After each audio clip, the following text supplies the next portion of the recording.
ሰላም ውድ አድማጮቻችን አርሰናልን የሚመለከት በተለይ አርሰናልና የአማካይ መስመሩ በጣም አሳሳቢ እንደሆነ የምታውቁት ነው። እንግዲህ አርሰናል በአማካይ መስመር ላይ እንግዲህ ቶማስ ፓርቲ አንደኛው ተጫዋች ነው። ሁለተኛ የሚሆነው ጆርጂኒዮ የመልቀቅ ዕድል ሊኖራቸው ይችላል። ነገር ግን የጆርጂኒዮ መልቀቅ አርሰናሎች እንግዲህ አንዱ ዙቢሜንዲን ማምጣት ነው። በአርሰናል በዘንድሮ ውድድር ዓመት በተለይ የማርቲን ኦዴጋርድ የአቋም መውረድን ተከትሎ ማርቲን ኦዴጋርድን የሚያግዝ አርሰናል ሳጥኑ አካባቢ ላይ ጎል ማስቆጠር የሚችል ትክክለኛ አማካኝ ያስፈልጋቸዋል። በውድድር ዓመቱ የኦዴጋርድ ብቻ ሳይሆን አርሰናል የአማካይ ክፍል ጎሎችን እያስቆጠረ አይደለም። አርሰናል በአጥቂ መስመር ቪክቶር ዮኬሬስን ለማስፈረም ጥረቶችን እያደረጉ እንዳለ ይታወቃል። ስለዚህ በአማካይ መስመሩ ደግሞ አንድ የተሻለ ተጫዋችን ማምጣታቸው የሚጠበቅ ነው የሚሆነው። ትክክለኛ የሆነ ተጫዋች ነው ባይባልም መረጃዎቹ እንደሚያሳዩት ግን ኦሄያን ሰንሴትን ለማምጣት ጥረቶችን እያደረጉ ነው። ይህ እንግዲህ በቢልባኦ ቤት አርሰናሎች ሌላኛው የቢልባኦን ተጫዋች የሆነው ኒኮ ዊሊያምስን እንደሚፈልጉ ይታወቃል። ለዚሁ ባልተናነሰ ግን ኦሄያን ሰንሴትን ለማምጣት እየሞከሩ ይገኛሉ። 17 ጎሎችን በአንድ የውድድር ዓመት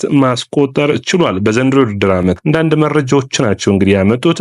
ኤል ናሲዮናል የሚባል የስፔን መረጃ ምንጭ እንደተናገረው አርሰናል ይህንን ተጫዋች ለማስፈረም ይፈልጋል። የውል ማፍረሻው እንግዲህ ጠንከር ያለ ነው። ከኒኮ ዊሊያምስ እና ከዙቢሜንዲ ከፍ ባለ ሁኔታ 69 ሚሊዮን ፓውንድ ነው። ይህንን ተጫዋች መድፈኞቹ ለማስፈረም ለምን ፈለጉ ብለን ስናይ ይህ ተጫዋች እድሜው 24 ላይ የሚገኘው የአጥቂ አማካኝ በመሆን የሚጫወት ይሆናል። ሜትር ከ82 ቁመቱ ይረዝማል። የቀኝ እግር ተጫዋች ነው። ቀኝ እግሩን በደንብ የሚጠበቅ ነው። ዘንድሮ ውድድር ዓመት 31 ጨዋታዎችን አድርጎ 17 ጎሎችን እና 3 አሲስቶችን ማድረግ የቻለ ነው።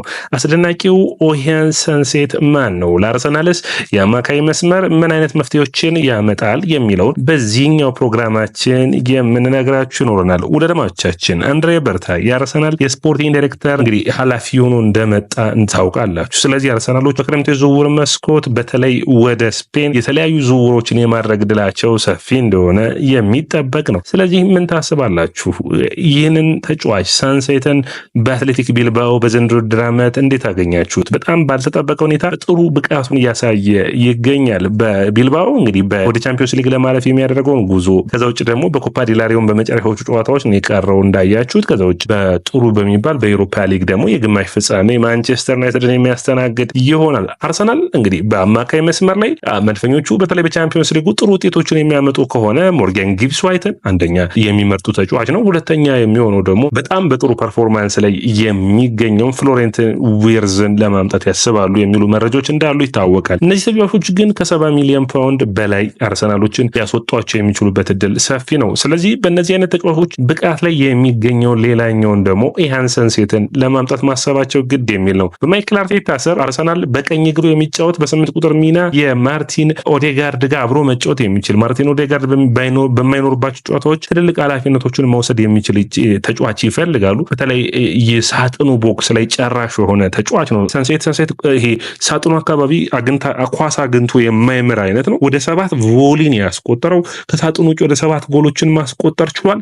በተለይ የሚቀነሱ ኳሶችን ወደ ኋላ የሚመለሱ ከሆነ ሰንሴት እዛ አካባቢ የሚስት አይደለም። በጣም ጥሩ የሆነ ፐርፎርማንስ አለው። ይህም ፐርፎርማንሱን በአርሰናል ቤት መጥቶ የሚያሳልፍ ከሆነ በጣም የሚደንቅ ይሆናል። እንግዲህ ከላሊጋ ውስጥ ከሚገኙ ተጫዋቾች ውስጥ ከሳጥኑ አካባቢ ብዙ ድሎችን በመፍጠርና በመምታት ሹት አድርጎ ጎል በማስቆጠር ይታወቃል። እንግዲህ ይህ የሳን ሴባስቲያኑ አካባቢ የሆኑት የሪያል ሶሲዳድ ጎረቤት የሆኑ አትሌቲክ ቢልባኦ በቢልባኦ ቤት እንግዲህ ከዚህ በፊት አንድሬ ሄሬራን አይተናል። ወደ ማንቸስተር ዩናይትድ መጡ። ጥሩ ፐርፎርማንሱን ያየነው ነው። ኒኮ ዊሊያምስ ሰንሴት እዚህ ቡድን ውስጥ ሌሎኛው ተጫዋቹ ነው። በዘንድሮ ውድድር ዓመት ያየናቸው ናቸው። እንግዲህ አርሰናል የአማካይ ተጫዋቾችን ዝርዝሮቹን ያችሁ ዙቢሜንዲ በአማካይ መስመሩ ላይ በክረምት የዝውውር መስኮት የሚመጣ ይሆናል። ራይስ እና ኦዴጋርድ አብሮት የሚሰለፉ ይሆናል። ስለዚህ የዚህ ቡድን ጠንካራ ተፎካካሪ የሚሆኑ ደግሞ የላንሴት እና የሞሪኖ ተቀያሪ ቤንች ላይ የሚነሱ እንዲሁም በአንዳንድ ጨዋታዎች ቋሚ ሆነው ቡድኑን ማገዝ የሚችሉ ኦዴጋርድን ማሳረፍ የሚችሉ ተጫዋቾች ይሆናሉ ተብሎ ይጠበቃል። የሁለቱ ተጫዋቾች በማጥቃት መስመሩን ማገዝ የሚችሉ ነው የሚሆኑት። በተለይ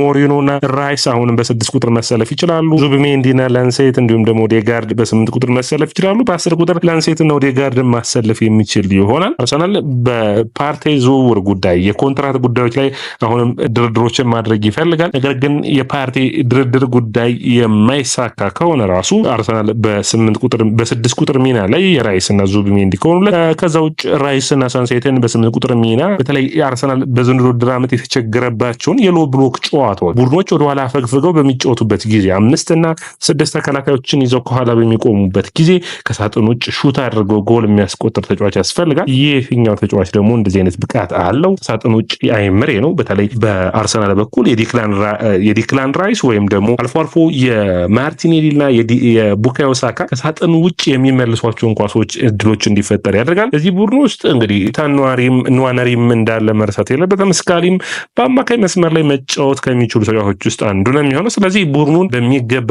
ማሻሻል የሚፈልጉት ነው። በዘንድሮ ውድድር ዓመት ሊቨርፑል ምንድነው ጥንካሬው ካላችሁ የአማካይ መስመሩ ነው ቢባል ምንም ማጋነን አይሆንም። እንግዲህ ሊቨርፑል በአማካይ መስመሩ ላይ ስንት አይነት ተጫዋቾች አሉት ብላችሁ ካሰባችሁ ሪያን ግራቨንበርግ፣ ማካሊስተር፣ ከርቲስ ጆንስ አሉት። ስቦዝ ላይ መረሳት የለበትም። ስለዚህ በተለይ የከርቲስ ጆንስ የስቦዝ ላይ እና እንዲሁም የማካሊስተር ሚና በጣም የተለየ ነው። ቡድኖችን በተለያየ አይነት ቅርጽ ሊቨርፑል እንዲጫወት ያደረጉት ነው። ስለዚህ አርሰናል በሳንሴትን በማምጣቱ ምክንያት ሌላኛውን ስቦዝ ላይ እንዳገኙ ነው። በጣም ፈጣን ነው። ብዙ ቦታዎችን መሸፈን የሚችል ነው። ከሳጥን ውጭ ደግሞ ሹት አድርጎ ማስቆጠር የሚችል ነው። እንግዲህ ትንሽ አርሰናልን አስቸጋሪ የሚያደርግባቸው የዋጋው ጉዳይ ነው። 69 ሚሊዮን ፓውንድ መክፈል ይጠበቅባቸዋል። ያደርጉታል ወይ? በክረምት የዝውውር መስኮት ማይክል አርቴታን የምንጠብቅ ነው የሚሆነው። ከኦዴጋርድ የተሻለ ጨዋታዎችን መግደል የመቻል አቅም አለው። ሹት የማድረግ አቅም አለው። ኦዴጋርድ አሁንም ለአርሰናል ጥሩ የሚባሉ ተጫዋቾች ውስጥ አንዱ ነው። ነገር ግን ከጉዳት ከተመለሰ ወዲህ በጣም እግሩ ላይ ሹት የማድረግ ፓወሩ ቀንሷል። ያንን ተከትሎ ውጤታማ የሆነም እንዳልሆነ የምታዩት ነው።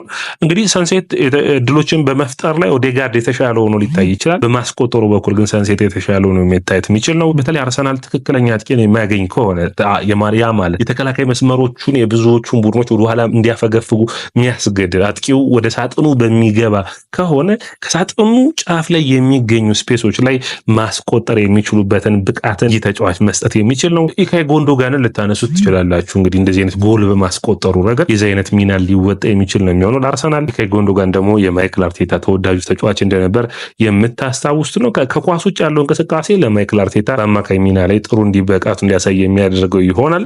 የሃቨርትዝ ከጉዳት ሲመለስ በአጥቂ መስመር ላይ በማይሰለፍባቸው ጨዋታዎች በአማካይና በመስመሮች ሊጫወት ይችላል። ያንን ቦታም መሸፈን የሚችል ተጫዋች ነው ብላችሁ ታስባችሁ ትችላላችሁ። ነገር ግን አርሰናል አሁንም ሃቨርትዝ እንደ አጥቂ ነው የሚያው። ስለዚህ ሁለተኛ አጥቂ ሆኖ ቪክቶር ዮኬሬስ ከፈረመ አርሰናልን የሚያግዝ ይሆናል ተብሎ የሚጠበቅ ነው። ነገር ግን ይህ ዝውውር ጠንከር ብሎ የሄደ እንዳልሆነ ወደ ደማቻችን ልብ ልትሉልን ይገባል። ነገር ግን አሁንም ቢሆን አርሰናሎች በዚህ ዝውውር ጉዳይ ጠንክረው እየሰሩበት እንዳለ ብዙ መረጃዎች ያሳያሉ። ያ ማለት ግን ሊሳካም ላይሳካም የመቻል እድል ሊኖረው ይችላል። ቡድኖች በምን አይነት መንገድ ራሳቸውን ማሻሻል እንዳለባቸው ሁሌም የሚያውቁ ናቸው። ለምሳሌ ማንቸስተር ሲቲ ብዙ ፊርማዎች እንደሚያደርግ ይጠበቃል። ስለዚህ አርሰናል ጠንካራ የሆኑ ፊርማዎችን ማምጣት የሚጠበቅበት ነው የሚሆነው።